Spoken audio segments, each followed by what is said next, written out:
নমস্কার। আমি আজ আপনাদের কাছে ভিটামিন সি নিয়ে কিছু কথা বলতে এসেছি। ভিটামিন সি কিন্তু আমাদের একটা খুব গুরুত্বপূর্ণ একটা বিষয়, যেটা না থাকলে মানুষের মৃত্যু পর্যন্ত হতে পারে। আসুন আমরা তাহলে একটু আলোকপাত করি ভিটামিন সি নিয়ে। প্রথমেই আমরা যেটা বলবো যে মানুষের দেহে ভিটামিন সি কতটা থাকা কথা। ভিটামিন সি থাকা উচিত 5 গ্রাম সর্বোচ্চ, অর্থাৎ 5000 মিলিগ্রাম ভিটামিন সি মানুষ নিতে পারে।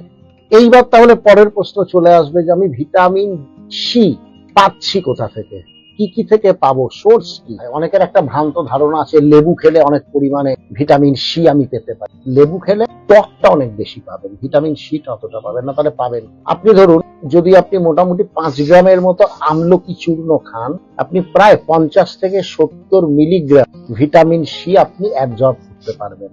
আর কি থেকে পারবেন? প্রচুর পরিমাণে টাটকা সবজি যদি খেতে পারেন আপনি ভিটামিন সি পাবেন। এগুলো হচ্ছে আপনার ভিটামিন সি পাওয়ার এক একটা করে সোর্স।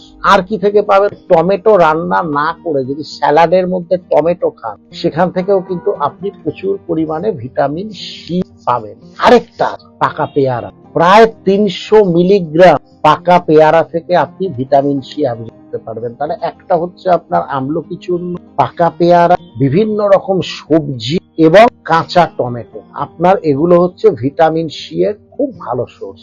এবার আমরা আসবো ভিটামিন সি এর অভাবে কি কি হতে পারে। ফার্স্ট হচ্ছে পেটিকিয়াল হেমারেজ, অর্থাৎ ভিটামিন সি এর যদি ভীষণ অভাব হয়, একটা রক্তের ওই শিরার মধ্যে মধ্যে একটা লাল লাল লাল লাল দাগ, রক্তক্ষরণ হচ্ছে, এটা রক্তক্ষরণ, একটা হেমারেজ হয় ভিটামিন সি এর অভাবে। আর কি হচ্ছে? ভিটামিন সি এর অভাবে আমাদের ফলিক অ্যাসিডের ধারণ ক্ষমতাও কমে যাচ্ছে। ফলিক অ্যাসিডের কাজ কি? ফলিক অ্যাসিড আমাদের যে বোন ম্যারো, যেটা রক্ত উৎপাদন করছে, সেই জায়গাটাকে ত্বরান্বিত করে ফলিক অ্যাসিড। তাহলে ফলিক অ্যাসিড যেহেতু কমছে ভিটামিন সি এর অভাবে, তাহলে রক্ত উৎপাদনও কমে। একদিকে ভিটামিন সি এর অভাবে রক্তক্ষরণ হচ্ছে, আবার একদিকে রক্ত উৎপাদনটাও। ভিটামিন সি এর অভাবে আপনার রক্তাল্পতা মারাত্মকভাবে দেখা দেবে, যেটা কিনা মৃত্যুর দিকেও নিয়ে যেতে পারে। সুতরাং ভিটামিন সি এক খুব গুরুত্বপূর্ণ যৌগ, যেটা কিন্তু আমাদের শরীরে ভারসাম্যটা অবশ্যই বজায় রাখতে হবে ভিটামিন সি এর।